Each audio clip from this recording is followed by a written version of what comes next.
पिछले दिनों वाघा बॉर्डर के ऊपर एक अजीबोगरीब वाकया पेश आया। आप लोगों ने भी वो वीडियो शायद देखी होगी। अगर नहीं देखी तो चले मैं आपको बता देता हूँ। हुआ कुछ यूं है कि शाम के टाइम परचम उतारने की तकरीब चल रही थी। दोनों तरफ के स्टेडियम आवाम से भरे हुए थे, मिली नगमे चल रहे थे और आवाम पुरजोश अंदाज से नारे लगा रही थी। इस दौरान रेंजर ने दोनों तरफ के गेट खोले हैं और पाकिस्तान की तरफ से एक कुत्ता भाग के दूसरी तरफ चला गया।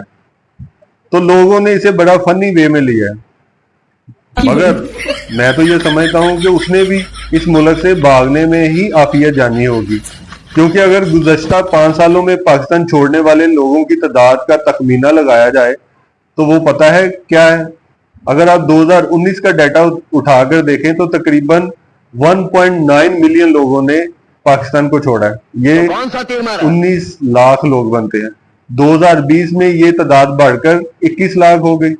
2021 में यही तादाद बढ़कर 23 लाख हो गई और 2022 में यही तादाद बढ़कर 25 लाख हो गई और 2023 में तकरीबन अभी तक 2.8 मिलियन लोग यहां से जा चुके हैं, जो कि तकरीबन 28 लाख लोग बनते हैं।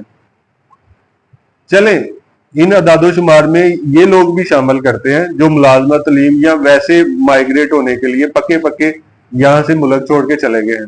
ये report international organization for migration की है, जो कि चीख चीख कर आप सबको और हमें ये कह रही है कि बराए मेहरबानी अब तो जानवर भी ये मुल्क छोड़ना शुरू हो गए हैं।